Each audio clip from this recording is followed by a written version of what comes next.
আসসালামু আলাইকুম। বীর মুক্তিযোদ্ধাদের বীর নিবাসের সর্বশেষ আপডেট খবর জানব।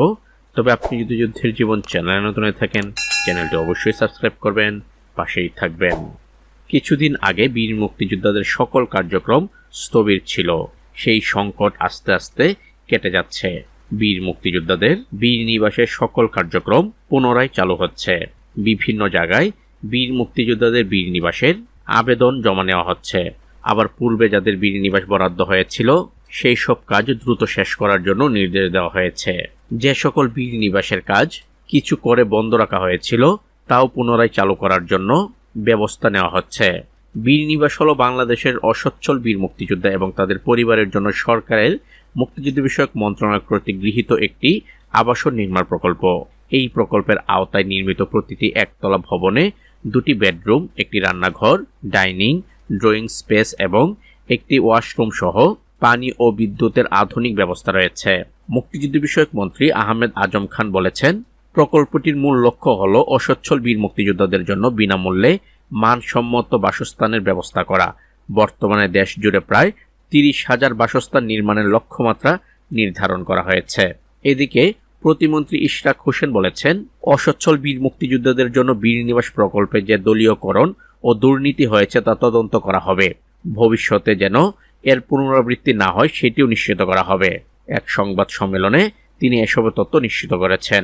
তিনি বলেন, বীর নিবাসের অনেক সমস্যা রয়েছে।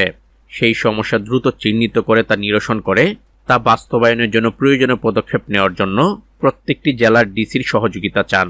প্রতিমন্ত্রী ইশরাক হোসেন বললেন, গৃহ নির্মাণ প্রকল্পে মুক্তিযোদ্ধাদের জন্য 30,000 ঘর নির্মাণের লক্ষ্যমাত্রা নির্ধারণ করা হয়েছে। এর মধ্যে 17,806টি সম্পূর্ণ হয়েছে এবং বাকিগুলো নির্মাণাধীন রয়েছে। এদিকে অর্থমন্ত্রী আমির খসরু মাহমুদ চৌধুরী বললেন, সরকার বীর মুক্তিযোদ্ধাদের আবাসন নিশ্চিত করতে আগামী অর্থবছরে অর্থাৎ 2026-27 অর্থবছরে 4,730টি বীর নিবাস নির্মাণের উদ্যোগ গ্রহণ করা হয়েছে। এদিকে বিভিন্ন সূত্র বলছে, এই 4,730টি বীর নিবাসের জন্য আবেদন প্রক্রিয়া ইতিমধ্যে শুরু হয়েছে। তবে প্রকৃত যারা অসচ্ছল বীর মুক্তিযোদ্ধা তারা এই বীর নিবাস পাবেন।